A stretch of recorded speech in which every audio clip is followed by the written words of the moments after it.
Hi, welcome to Artline Indy. My name is Michael Anthony Adams. I'm an arts reporter with the Indianapolis Star. And today my guests are Paige Lindsay White, James Still, and Ann Allgood. They're in the new Indiana Repertory Theater production of Other Desert Cities. Guys, great to have you on. Thank you. Thank you so much. Thank you. Thank you very much. Hi, Paige. Very nice to see you. So the play tells the story of the Wyeth family, set in Christmas Eve 2004.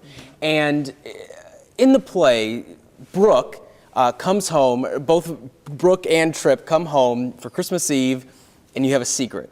And your family knows that you have a book coming out, but there's a secret about the book. And I don't want to spoil it for the audience, but can you talk a little bit about what it's like to keep those secrets inside? Because I feel like that's what the play really deals with. It's a great question. There's a deep emotional undercurrent going on in the show. What I do love, it's a terrific emotional journey, and it's helpful that it starts off so hopeful, but we all have these secret lives in between, and it keeps it very rich.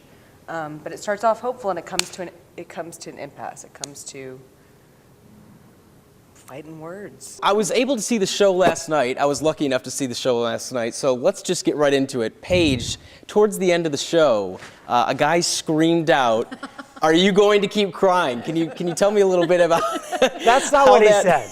That's not what he said. What did he say? What did he say? He said, "Are you going to be able to do this without crying?" Without crying. Which I think is very different, because I think it was actually quite empathetic on this guy's part, who had watched you go through a very difficult thing, a series of things in the play. Yeah. So I actually thought it was a pretty generous, although startling, moment that Paige handled beautifully. But you talk about it for you, I don't know. I did not remember the exact words even, because I wrote them down. You did? Yeah. Of course you did. Are we going to try to look him up and go after him? I mean, is this theater faux pas? I did think of that, actually. I thought, God, I'd love to just ask him, like, what were you thinking? On the other hand, it's live theater. Right. I'm hijacking the question from you. Yeah. But it's a great reminder that this is an art form where human beings gather in the dark, sit together with a bunch of people, many of whom they don't know, and get, hopefully, and I think this was the case last night, totally engrossed in a story that can feel very, very real. It was fascinating rehearsing the play, because I was very aware as the director, every character at certain points in the play have secrets that the other characters do not know. So in rehearsal, while, often in many plays, you're rehearsing an ensemble play like this, it's 5 actors, and you're having community conversations about what's going on. But with this play, we did a lot of secret conversations. I would pull Anne aside and say, I need to talk to you privately about this in front of the other actors. And so we would go in the corner, because there were things that she and I needed to be clear about, right, and needed to know. And the same thing with Paige's character, where it would be, all right, there's a secret here, or there's something that the rest of the characters can't know yet. But she and I needed to know it, and I needed to be clear. I needed to understand what they were understanding about the characters. So it was a fascinating play to rehearse. It never had been quite like that. For me as a director, this play is very particular in that way. Now, James, you've been the playwright in residence here at the IRT for 16 years. I mean, and the only writer in residence. Only one. Can you talk a little bit about your experience and now as becoming a director? Sure. Well, I've directed almost from the beginning. Believe it or not, my education is as a director. When I got out of college, I looked about 12 years old, and I knew you still don't look very old. I mean,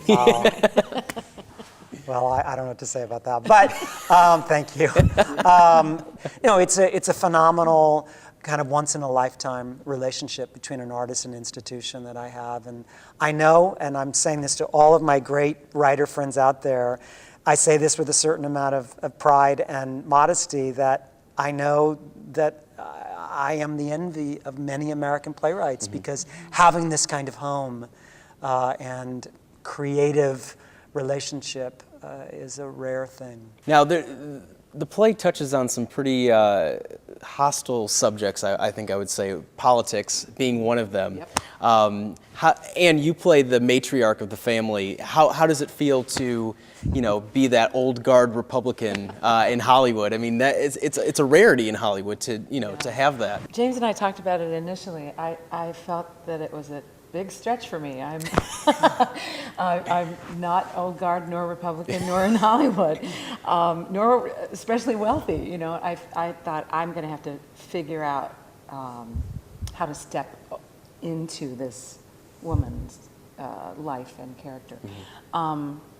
She's also from Texas. She's also Jewish. Lots of things not about me, Right. But that is one of the joys of being a character actor. I have to transform or try to transform a lot of different directions depending on the roles that I'm cast in. Now, my last question for you, there's a little pot smoked in the show. Was it real? I mean, was it? What do you think, Michael? Hey, I don't know. I mean, this is the question that people want to know. Of course it was real. Of course it was real. It was real to them. That's right. That's right. Do you have any personal experience, getting into character? How do you get into character, smoking a little pot? It is very, but it's very funny to watch Will, who does most of the smoking out of the pot. Right.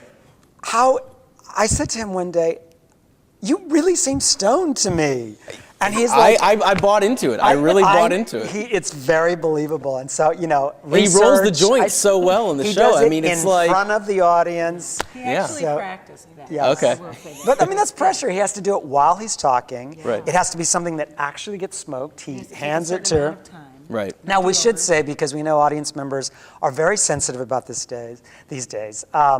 The cigarettes that are smoked are e-cigarettes. Okay. Because we're not allowed to smoke real cigarettes in this building, and there is not real pot that is smoked in this play. And Okay, the liquor, had to which ask. we consume copious amounts of. A is lot. not real either. Right. I think Well. we'd all be out flat on the floor.